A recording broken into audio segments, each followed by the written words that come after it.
Mengelola konflik melalui prinsip Yin yang strategi untuk resolusi yang harmonis. Pendekatan Yin Yang yang berakar dari filosofi Taoisme dapat menjadi alat yang efektif dalam mengelola konflik.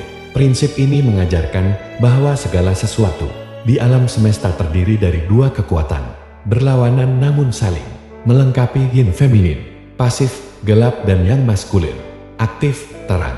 Dengan memahami dan menyeimbangkan elemen-elemen yang bertentangan dalam situasi konflik, kita dapat mencapai resolusi yang lebih harmonis dan efektif. 1. Identifikasi elemen Yin dan Yang dalam konflik. Langkah pertama dalam menggunakan prinsip Yin Yang untuk mengelola konflik adalah mengidentifikasi elemen-elemen yang terlibat. Dalam setiap konflik, ada aspek-aspek yang bisa dianggap sebagai Yin dan Yang. Misalnya, dalam konflik di tempat kerja, elemen yang mungkin meliputi pernyataan yang agresif atau keputusan cepat, sedangkan elemen Yin mungkin termasuk perasaan sensitif atau kebutuhan untuk mendengarkan. 2. Menilai keseimbangan. Setelah elemen-elemen ini diidentifikasi, langkah berikutnya adalah menilai keseimbangan antara mereka.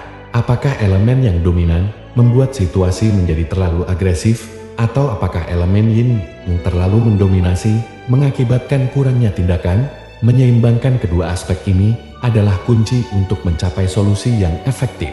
3. Mengintegrasikan pendekatan Yin dan Yang untuk menyelesaikan konflik secara harmonis. Penting untuk mengintegrasikan kedua aspek ini. Jika situasi terlalu panas elemen Yang, maka pendekatan Yin seperti mengendurkan suasana atau memberi ruang untuk refleksi bisa membantu. Sebaliknya, jika situasinya terlalu tenang atau terhenti elemen Yin, pendekatan yang seperti tindakan konkret atau keputusan yang jelas mungkin diperlukan. 4. Menerapkan komunikasi yang seimbang.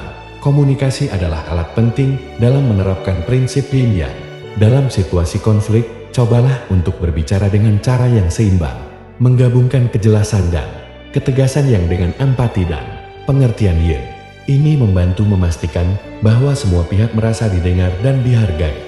5. Menyusun rencana aksi yang harmonis. Akhirnya, untuk mencapai resolusi yang efektif, susunlah rencana aksi yang mengakomodasi elemen Yin dan Yang. Misalnya, jika konflik melibatkan keputusan strategis, pertimbangkan untuk membuat rencana yang mencakup langkah-langkah konkret serta ruang untuk evaluasi dan penyesuaian berdasarkan umpan balik. Dengan menerapkan prinsip Yin Yang dalam manajemen konflik, kita tidak hanya mencari solusi yang adil, tetapi juga yang harmonis. Pendekatan ini mengajarkan kita bahwa keseimbangan antara kekuatan yang berlawanan adalah kunci untuk penyelesaian yang efektif dan memuaskan semua pihak. Terima kasih.